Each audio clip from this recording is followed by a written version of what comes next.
Bienvenue dans notre discussion. Le matériel que nous analysons aujourd'hui touche à un sentiment étrangement familier pour beaucoup, je pense.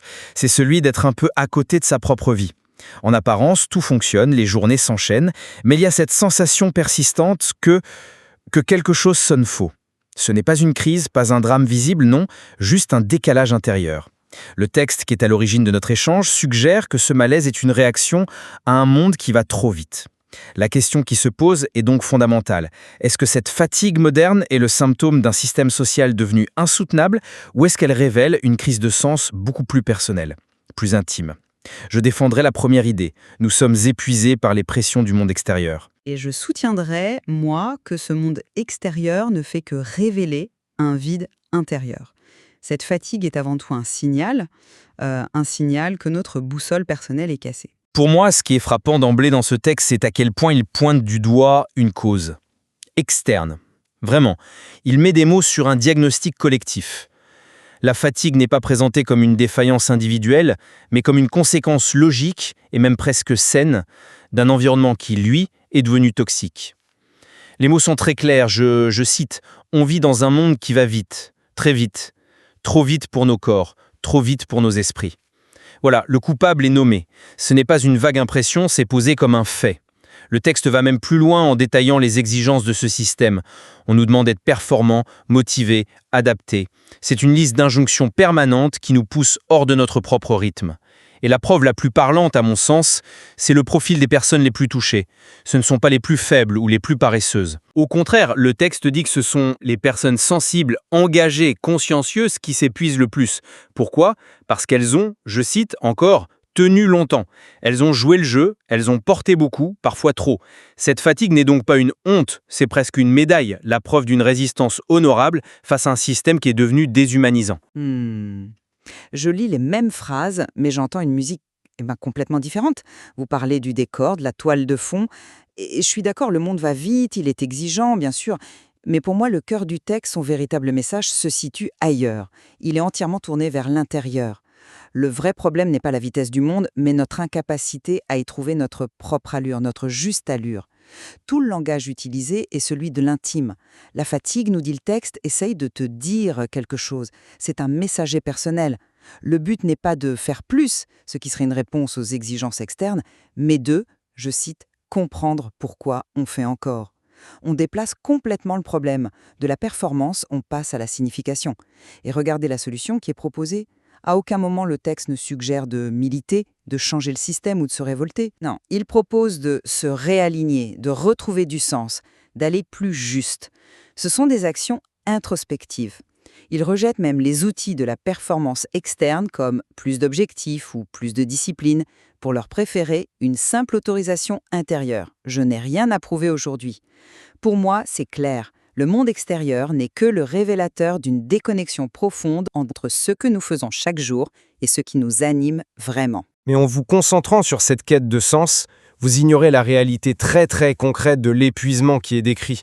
Le texte n'utilise pas un vocabulaire abstrait ou philosophique, il parle d'une fatigue physique, d'une usure. Il utilise les mots vidés, il ne reste plus grand-chose. Il dit que cette fatigue vient du fait d'avoir porté beaucoup. C'est le langage d'un muscle qui a trop forcé, d'une batterie qui est à plat. C'est de l'épuisement pur et simple. Ramener cela à une crise de sens me semble presque une façon de minimiser la violence de l'impact que le système a sur les corps et les esprits. On parle de personnes qui ont donné et encore donné, dans leur travail, dans leur famille, jusqu'à ne plus rien avoir. C'est une fatigue d'attrition, pas une interrogation existentielle. Là, j'ai du mal à vous suivre. Vous vous arrêtez à la description du symptôme, mais vous ignorez le diagnostic que le texte pose juste après. Il y a une phrase qui est absolument cruciale. Non, ta fatigue ne dit pas que tu es cassé. Elle dit que quelque chose doit changer. C'est la clé de tout.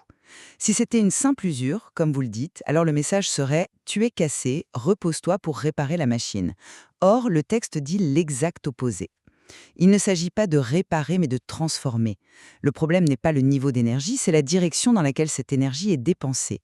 C'est la lassitude qui naît quand chaque action semble vaine ou déconnectée de soi. Quand le pourquoi n'est plus là, le comment devient un fardeau insupportable.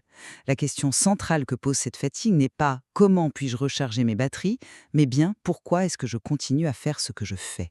Et ça, c'est bien une question de sens. D'accord, mais si l'on suit votre logique, Comment interprétez-vous la solution la plus concrète que le texte propose, qui est de ralentir? N'est-ce pas la preuve la plus évidente que le problème, c'est la vitesse extérieure? On ralentit parce que le rythme imposé est trop élevé. C'est une action directe, presque mécanique, en opposition à une contrainte externe. C'est une prise de distance physique par rapport au monde. C'est une lecture possible, bien sûr, mais je pense qu'elle est un peu superficielle. Ralentir n'est pas le but, c'est le moyen. Le but, c'est de pouvoir enfin s'entendre penser et s'entendre ressentir. Si le problème était purement externe, la solution serait la lutte, la grève, le retrait total. Le texte, lui, prône un réalignement, une quête pour aller plus juste. Ces mots ne décrivent pas une bataille contre le monde, mais une réconciliation avec soi-même. Aller plus juste, ça sous-entend que notre trajectoire actuelle est fausse, non pas objectivement, mais pour nous. C'est notre boussole interne qui est déréglée, pas seulement la tempête au dehors. Ralentir, c'est simplement couper le bruit du moteur pour enfin entendre la petite voix de notre GPS intérieur qui nous dit depuis des kilomètres qu'on a pris la mauvaise sortie. Je vous suis sur l'idée que le réalignement est une quête intime. Mais là où je ne vous suis plus, c'est quand on ignore que cet acte, dans le contexte décrit, a des conséquences éminemment politiques. Ralentir n'est pas un simple acte de bien-être personnel.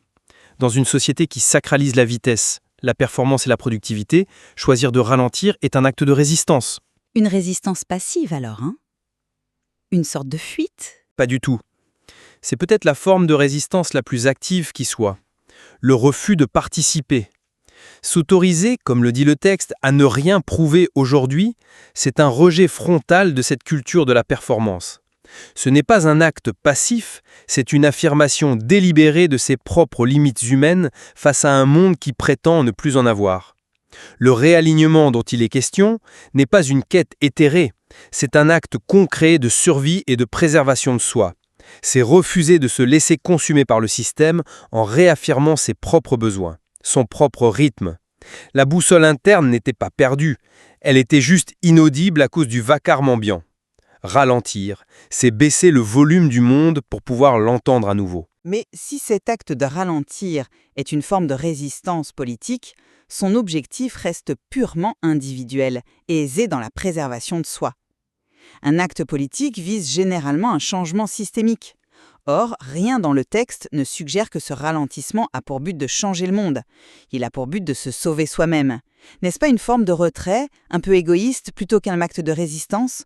On laisse le système continuer sa course folle et on se contente de descendre du train en marche. Je pense que c'est une vision très restrictive de l'acte politique. Le personnel est politique. Dans un système qui se nourrit de notre épuisement, préserver son énergie est en soi un acte subversif. Chaque individu qui refuse de servir de carburant à la machine, la prive un peu de son pouvoir. C'est une révolution silencieuse qui commence à l'échelle de l'individu. Le texte ne prône pas la construction de barricades dans la rue, mais la construction de frontières saines autour de soi. Et c'est peut-être la seule révolution possible aujourd'hui. Cette vision nous amène directement à la question 2, de la responsabilité. Si je vous comprends bien, l'individu est une victime. Résiliente, certes, mais une victime des circonstances. Il subit un système qui l'écrase et sa seule action est de tenter de se protéger. Exactement. Le texte est un message de validation.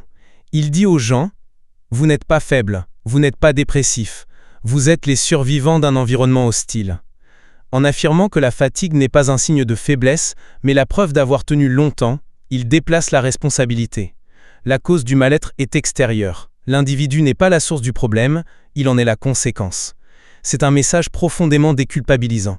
Ce que vous ressentez est normal, ce n'est pas de votre faute. Et c'est là que nos lectures s'opposent le plus frontalement, vraiment, car pour moi c'est un message d'une immense responsabilisation.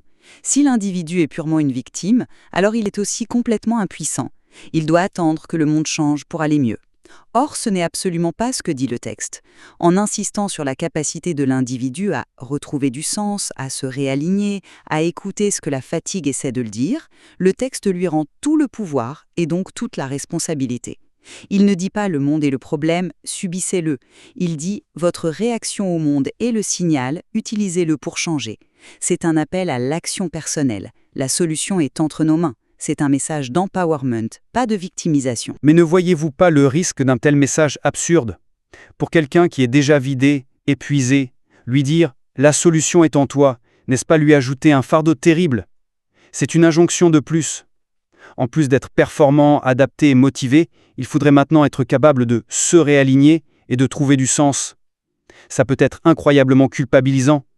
Je suis fatigué et en plus c'est de ma faute si je n'arrive pas à trouver le sens qui me guérirait. Le message que j'entends dans le texte est beaucoup plus doux, plus bienveillant. C'est une permission. Autorise-toi à être fatigué. Autorise-toi à ne rien prouver. Ce n'est pas une nouvelle tâche à accomplir. Je ne le vois pas comme une tâche, mais plutôt comme une porte de sortie. Le texte est très nuancé là-dessus. Il précise bien, le premier pas n'est pas de changer de vie. Peut-être que c'est juste de t'autoriser à respirer. Ce n'est pas un projet de transformation herculéen. La responsabilité n'est pas de réussir son réalignement, mais simplement d'initier l'écoute. C'est un soulagement, pas un fardeau. Il ne s'agit pas de tout casser pour tout reconstruire, mais simplement d'arrêter de mettre un couvercle sur la marmite qui bout. Écoutez ce qui a été ignoré pendant si longtemps. Le texte ne dit pas « tu dois changer », il dit « quelque chose doit changer ». Et la première étape, la seule responsabilité de l'individu, c'est de s'autoriser à s'arrêter pour comprendre quoi. C'est un acte de conscience, pas de performance. Pour résumer ma position, ce sentiment d'être à côté de sa vie est une blessure infligée par une société qui nous demande de nous trahir nous-mêmes en permanence pour nous conformer à ses exigences de performance. Le texte, à mon sens, valide cette blessure et la redéfinit non comme une faiblesse, mais comme la cicatrice d'une longue et courageuse résistance. L'invitation à ralentir est donc un appel à cesser le combat, à déposer les armes et à faire passer notre intégrité personnelle avant les attentes du monde extérieur. De mon côté, je maintiens que si les pressions externes sont bien le déclencheur qui expose la fissure, le texte nous guide vers la fissure elle-même, qui est intérieure. C'est une déconnexion de notre propre pourquoi. La fatigue n'est pas la blessure, c'est l'alarme qui nous signale que nos actions quotidiennes ne nourrissent plus nos valeurs profondes. La voie à suivre n'est donc pas seulement la protection ou la résistance, mais un voyage introspectif pour se réaligner et avancer, non pas forcément moins vite, mais de manière plus juste, plus alignée avec soi. En vous écoutant, il me semble clair que les deux ne s'excluent pas. Peut-être que cette pression folle du monde moderne est précisément le catalyseur qui nous force à nous poser cette question du sens. Une question que, dans un monde plus lent, plus humain, nous pourrions peut-être nous permettre d'ignorer plus longtemps. C'est une excellente synthèse. Le monde extérieur met une telle pression sur nos vies que toute incohérence à l'interne, toute perte de sens, devient immédiatement insupportable et se manifeste par cet épuisement. Le texte ne tranche pas définitivement et c'est sans doute sa plus grande force. Il nous place face à une question essentielle. L'origine de notre lassitude est-elle dans le monde ou en nous? Comprendre que la réponse se trouve probablement dans l'interaction complexe des deux est la première étape absolument indispensable pour commencer à y répondre.